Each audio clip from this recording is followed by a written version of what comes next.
Are you a crispy roll or are you well-fired roll? I've been here at London 10 years and I think every year I get more Scottish. I mean, people are talking about you up in Glasgow. It blew my mind that I could get food from any other country around the world, but I couldn't get Scottish food.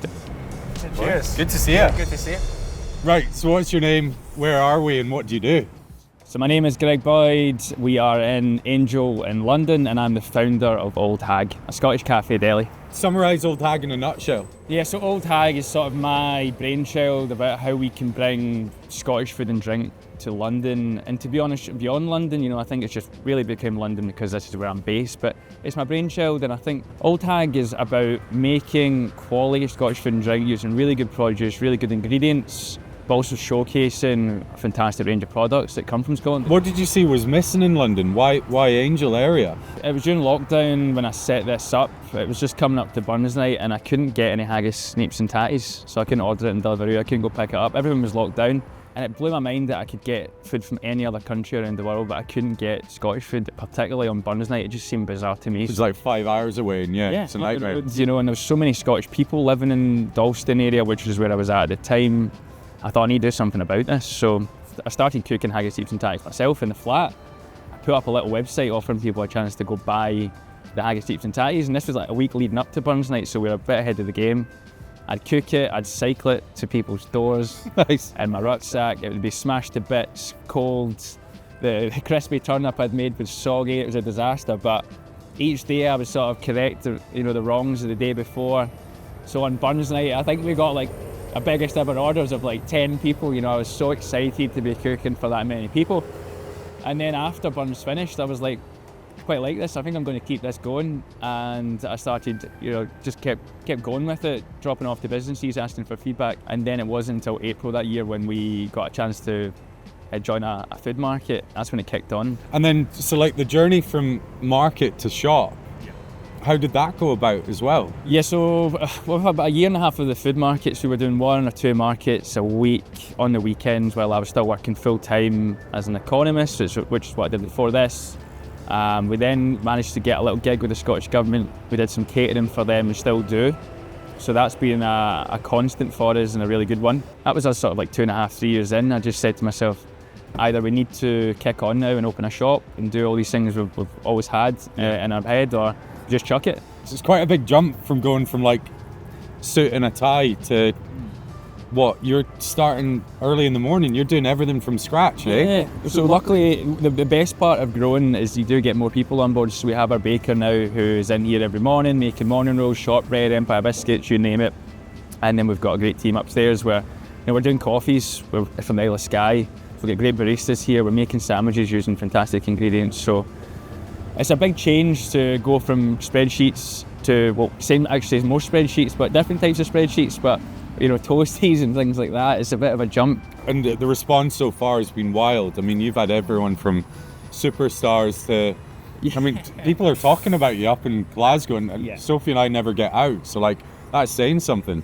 I think the best part in terms of customers is just how diverse the customers are.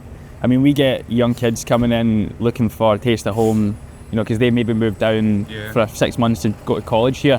And then you've got people at 80 years old who are talking about not having had a roll and square for 60 years, so... Talk me through a bit of like the food on your menu as well, because I know you work with great producers, but also like the way that you put it all together. I wanted to draw on the inspiration from those other places, whether it be Spain, Italy, India, take advantage of the cooking techniques there and just use the Scottish produce to elevate it really. So, I mean, we have a chicken tikka masala piece on at the moment, drawing inspiration from the curry invented in Glasgow. Nice. We're just trying to be creative in how we build the food, and that hopefully is shown on Instagram, and I think hopefully that's what keeps people coming back. Nice one. I've seen more producers in your fridge than I see up home. We're kind of looking for those backstories. I think that's what makes the difference. Maybe I like your wee ducats on.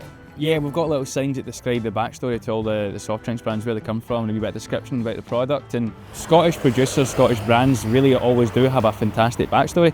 And I think there is maybe a wee bit of a thing up the road where people say, oh, London brands, they're really cool, we'll get them up here. And then we're kind of doing the opposite. We're going, let's get the Scottish brands in here, and we only stock Scottish brands. Right. It's all about just trying to get a taste of home, but also showing people something different that they might not even know is around the corner from up the road. And I think over time we'll keep building up this perception that Scottish food is quality. And which one are you? Do you think, are you a crispy roll or are you well-fired roll? I'm a well-fired roll. No way. Yeah, and like some people with some of the team, they love the soft rolls, but I think you can spot someone who's English in their soft rolls. But that's just maybe a controversial opinion. But a soft roll in bacon for me is just a telltale sign. I'm a well-fired roll, square sausage, black pudding. Like, you can't go wrong with that. Yeah, we argue in our family as well. My parents are from Dundee as well. Most soft rolls up there though. Yeah, exactly. Yeah. Whereas I'm crispy all the way. Yeah. Well fired's a bit too turbo for me. I love it. So it sticks to your teeth, it's the best way to do it. Longer I'm living West Coast, maybe I'll start to harden up.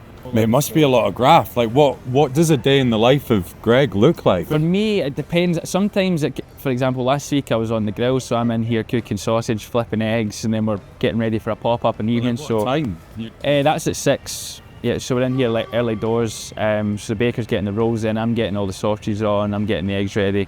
And then we'll be doing a straight day of just cooking, and then it could be jumping on emails for a couple hours, getting stuff ordered, sorting out some of the cash flow stuff, and then in the evening we've got an event, so again it's that, and you're getting out at 11, you're back in the next morning, so it can be long, tiring days with quite a wide range of tasks. But the next day you could be doing something like this, and it's a bit more fun, and you're not down in the kitchen with no windows.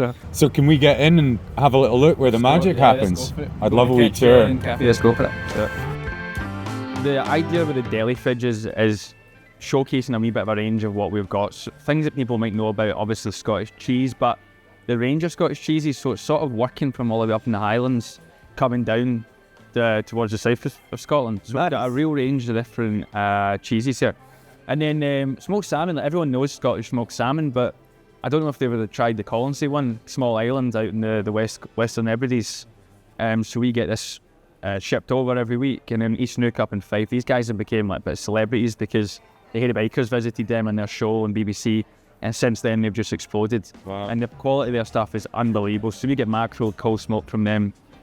And I heard good things about is it Simple Things? Simple Things fermentations, relatively new, based in Glasgow. You've got your Thistly Cross, been around for over a decade. Yeah. But then we work with a smaller cider company called Apple.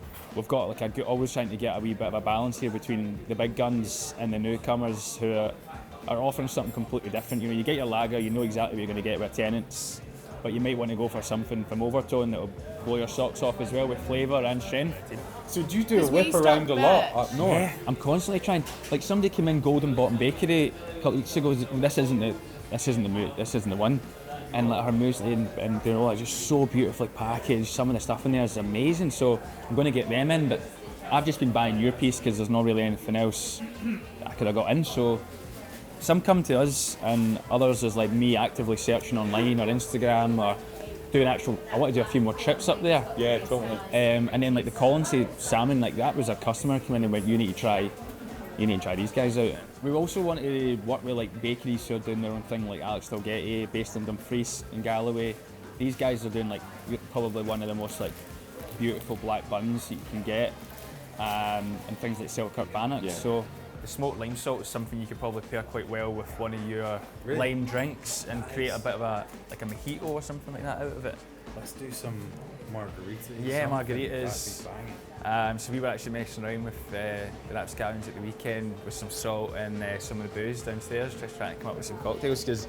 And that's just within a few steps, you've got some really good ingredients to do that with. And then, believe it or not, like the hot sauces are flying up. If I wasn't doing soft drinks, I'd totally be making hot sauce. We cannot buy enough of the Skinny Malinkies and the Hoot stuff, both Scottish brands. Really hard to keep the shelves full. We'll get these in, they'll fly. They'll fly. And it's cool because you've got like a brand like Gold Star, like chippy sauce. Brown sauce. The difference between what goes into these, but you still get the same reaction. Like people are just buzzing to see it on the shelves. And more, if you're West Coast, you're salt and vinegar. I'm salt and vinegar. You dirty bastard. Cold chippy sauce. I think the truth is that I know that we have everything in Scotland and I don't really need to go anywhere else. I don't know. But we're just not good about shouting about it. Yeah, that's kind of it. I've learnt a lot just looking at your shelves. Yeah. Like, I think I know we use salt, oil, butter, everything you can get. You can pretty much get your weekly shopping. We obviously don't have fruit and veg here, but you can get fruit and veg in Scotland, so there's not much except for bananas in it.